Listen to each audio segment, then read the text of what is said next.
Unlock UPSC YouTube channel में आपका स्वागत है। हम एक एक करके विश्व इतिहास के सभी महत्वपूर्ण विषयों को कवर कर रहे हैं ताकि आपको यूपीएससी, बीपीएससी और अन्य इंटरव्यू में मदद हो सके। तो आज हम बात करेंगे फ्रांसीसी क्रांति की। एक ऐसी कहानी, एक ऐसी घटना जिसने दुनिया का नक्शा ही बदल दिया। सोचकर देखिए, 18वीं सदी का फ्रांस, बाहर से एक आलीशान जगमगाता हुआ महल, लेकिन अंदर से वो राजा लुई 16वें के आज में पूरी तरह खोखला हो चुका था, बस गिरने ही वाला था। तो चलिए, आज के सफर में हम यही देखेंगे। हम जानेंगे कि वो कौन सी वजहें थीं, कैसे एक असंतुष्ट साम्राज्य में बगावत की आग भड़की और उस आग ने इतिहास को कैसे हमेशा हमेशा के लिए बदल दिया। तो सबसे पहले ये समझना जरूरी है कि आखिर दिक्कत थी कहाँ। समस्या की जड़ें थीं फ्रांसीसी समाज के ढांचे में ही, जो कि 3 हिस्सों या यूं कहें कि एस्टेट्स में बुरी तरह बटा हुआ। अब जरा इस पर गौर कीजिए। ये जो आंकड़े हैं ना, ये हैरान करने वाले हैं। देश की 97% आबादी, सोचिए, लगभग पूरा का पूरा देश, वो था तीसरा एस्टेट। और इनके पास ना कोई ताकत थी, ना कोई खास अधिकार। मतलब मुट्ठी भर लोग जो सिर्फ 3% थे, वो मजे कर रहे थे और बाकी 97% लोग सिर्फ पिस रहे थे। क्या ये नाइंसाफी नहीं थी? और ये टेबल, ये उस नाइंसाफी को और भी साफ कर देती है। एक तरफ थे पादरी और शाही लोग जो आलीशान जिंदगी जी रहे थे, जमीनों के मालिक थे और टैक्स के नाम पर कुछ नहीं देते थे। और दूसरी तरफ थे आम लोग, किसान, मजदूर, मिडिल क्लास, जिनके पास कोई अधिकार नहीं था, लेकिन देश का सारा टैक्स, सारा बोझ बस उन्हीं के कंधों पर था। लेकिन जब जुल्म बढ़ता है ना, तो विचारों की एक नई लहर भी उठती है। ठीक उसी समय फ्रांस में सिर्फ गुस्सा ही नहीं, बल्कि नए नए आइडियाज भी पनप रहे थे। कुछ फिलोसोफर्स, कुछ विचारक सामने आए जिन्होंने इस पूरी सड़ी गली व्यवस्था पर ही सवाल उठा दिए। जैसे कि रूसो, उन्होंने एक बहुत बड़ी, एक क्रांतिकारी बात कह दी। उन्होंने कहा कि राजा कोई भगवान का भेजा हुआ मालिक नहीं है, बल्कि वो तो जनता का सेवक है। असली ताकत तो जनता के हाथ में है। फिर आए मॉन्टेस्क्यू। उनका कहना था कि सारी ताकत एक ही इंसान के हाथ में नहीं होनी चाहिए, इसे बांटा जाना चाहिए। कानून बनाने वाले अलग हों, उसे लागू करने वाले अलग और इंसाफ करने वाले अलग। आज के मॉडर्न लोकतंत्र की नींव यहीं से पड़ी।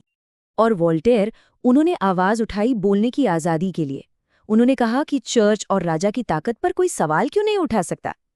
इन सब बातों ने, इन आइडियाज ने पढ़े लिखे मिडिल क्लास के लोगों के मन में जैसी एक चिंगारी सी लगा दी। अब तक तो फ्रांस का खजाना भी पूरी तरह खाली हो चुका था। राजा लुई 16वें के पास कोई चारा नहीं बचा था।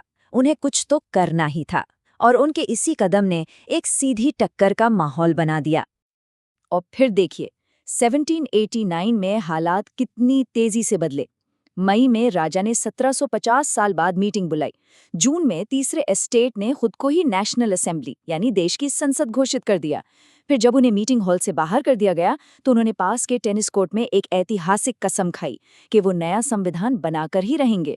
और फिर 14 जुलाई को जनता का गुस्सा फूट पड़ा और उन्होंने बैस्टिल के किले पर धावा बोल दिया। यहीं से क्रांति की आग पूरे फ्रांस में फैल गई।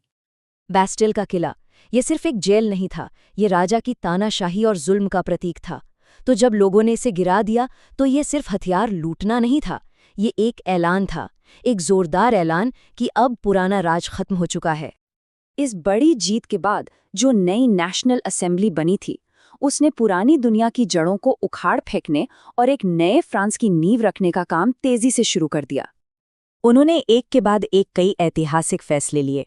जो जमींदारी प्रथा थी, उसे खत्म कर दिया। पादरियों और शाही लोगों को जो खास अधिकार मिले हुए थे, वो सब छीन लिए। और सबसे जरूरी, ये ऐलान किया कि अब कानून की नज़र में सब बराबर हैं। और फिर आया वो ऐतिहासिक दस्तावेज, मनुष्य और नागरिक के अधिकारों की घोषणा। और इसी घोषणा से निकले वो 3 शब्द जो अमर हो गए: स्वतंत्रता, समानता और बंधुत्व। Liberty, equality, fraternity. ये सिर्फ शब्द नहीं थे, ये क्रांति का नारा बन गए और आगे चलकर दुनिया भर के देशों के लिए एक प्रेरणा बने। लेकिन कहानी यहाँ खत्म नहीं हुई। क्रांति के बाद का रास्ता फूलों का नहीं, बल्कि कांटों से भरा था। जो शुरुआती एकता थी, वो जल्द ही टूट गई और उसकी जगह ले ली डर, शक और कट्टरपंथ ने। और फिर फ्रांस ने देखा एक भयानक दौर, पहले तो राजशाही खत्म हुई, फ्रांस एक गणतंत्र बना और राजा लुई 16वें को देशद्रोह के लिए फांसी दे दी गई। लेकिन इसके बाद आया आतंक का राज।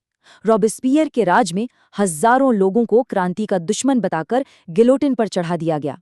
और इसी खून खराबे और उथल-पुथल के बीच से उभरा एक मिलिट्री जनरल, नेपोलियन बोनापार्ट, जिसने सत्ता पर कब्जा किया और खुद को फ्रांस का सम्राट घोषित कर दिया।